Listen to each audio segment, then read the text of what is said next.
और जयपुर में कांग्रेस का बड़ा प्रदर्शन। नेशनल हेराल्ड मामले में कांग्रेस का विरोध प्रदर्शन। ईडी की चार्जशीट में राहुल गांधी, सोनिया गांधी का नाम, इसे लेकर देश भर में प्रदर्शन हो रहा है। जयपुर में भी कांग्रेस की ओर से प्रदर्शन किया जा रहा है। देश भर में कांग्रेस कार्यकर्ता प्रदर्शन कर रहे हैं। राजस्थान कांग्रेस ईडी ऑफिस के बाहर ये प्रदर्शन। पूर्व सीएम अशोक गहलोत भी शामिल हुए। गोविंद सिंह डोटासरा, नेता प्रतिपक्ष टीकाराम जूली भी प्रदर्शन में शामिल हुए।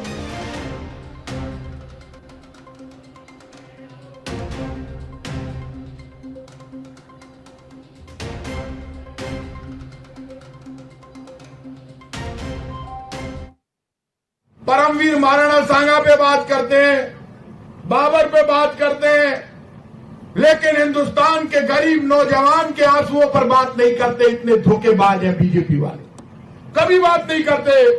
राहुल गांधी चिल्ला चिल्ला कर कहता है दलित, शोषित, पीड़ित नौजवान, हिंदू, मुसलमान, सिख, ईसाई, फारसी, जैन, बौद्ध, उनके लिए बात कर लो। बोले उनके लिए बात नहीं करेंगे। इसलिए कर रहे हैं कि आप तय कर लेना, ईडी, इनकम टैक्स बीजेपी के लोग घरों पर भेज सकते हैं, लेकिन बीजेपी के लोगों कान खोल के सुन लो, तुम्हारे पास ईडी है, इनकम टैक्स है, तुम्हारे पास सीबीआई है, AK-47 है, AK-56 है, लेकिन हमारे पास हमारी मां का दिया हुआ कलेजा है, ये ध्यान रखना है।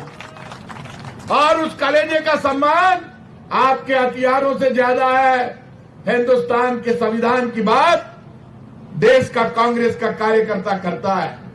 संविधान के अनुसार लड़ोगे तो मुद्दों से लड़ेंगे। कल मेरे से लोगों ने पूछा, कहा, किसी ने कहा आप मिनिस्टर रह लिए, इतने सीनियर कांग्रेस के आदमी, और आप कह रहे हो गोली मारे, तो भाई साहब गोली कैसे खाऊंगा? मेरी मां नाराज हो जाएगी, तारे को गोली मार दी, तू खड़े खड़े देख तो रही हो, कहीं कर रही हो बेटे, मैं हम नहीं खा सकते।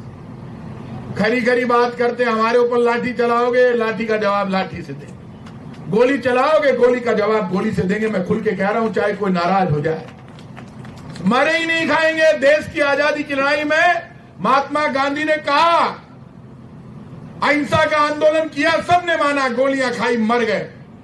लेकिन बीजेपी वाले जो अंग्रेजों के मुखबिर हैं, जो मुखबिरी करते थे, आजकल तो व्हाट्सएप पर नयो काम शुरू हो गया। डोटासरा जी सुन लीजो तो दोनी जना तो पाप लागे लो, झिका झिका मारी आवाज सुन लीजो।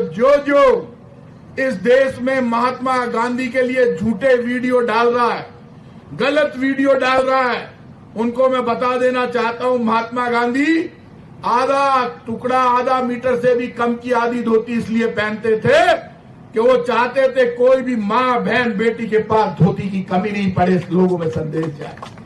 आजकल लोग महात्मा गांधी, पंडित नेहरू, बाबा साहब भीमराव अंबेडकर के लिए झूठी कहानियां लिख रहे हैं। कोई का तो हाथ टेढ़ा हो जाएगा, कोई का पग टेढ़ा हो जाएगा, जी को गलत लिखे लो, हाथ गेरियो मत है। बीजेपी वाला माने बचा ही को नहीं सके, पाप लगेगा उनको बिना सोचे समझे। और कई तो इतने बड़े बड़े खानदान के लोग लिखते हैं, मैंने कईयों को फोन करके कहा कि आपको नहीं लिखा, रीस है झूठो वीडियो, बिल्कुल ही झूठा।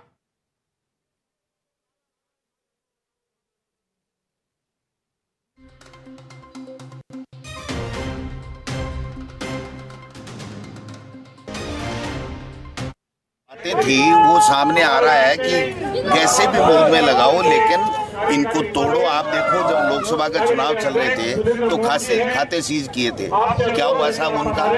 उसके बाद में क्या हुआ बताओ? जब चुनाव निकल गए उसके बाद में छोड़ दिए।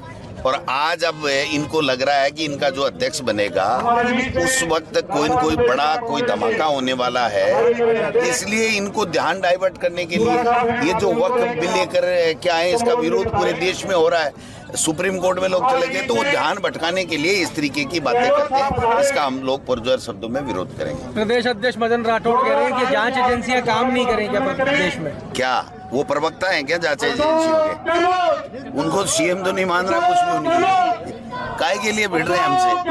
वो प्रवक्ता नहीं है, बीजेपी के लोग भी ईडी के प्रवक्ता हैं क्या? जब हमारे खिलाफ कोई गलत काम हो रहा है तो हमें पता है ना, उनको क्या पता सही हो रहा है गलत हो रहा है? उनके पास आई है क्या chargesheet?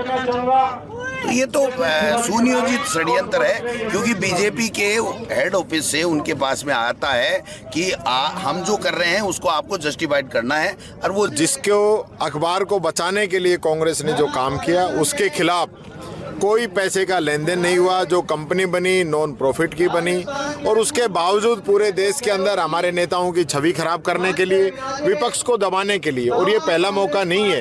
ED, income tax, CBI का जिस प्रकार से दुरुपयोग किया जा रहा है, इन सारी संस्थाओं को आप सब लोग समझ सकते हैं। राहुल जी को, सोनिया जी को बुलाया गया, फार्म भरने से एक दिन पहले हमारे प्रदेश अध्यक्ष जी के पास ईडी आई, 2020 में प्रताप जी के आई, कल फिर वापस ईडी आई।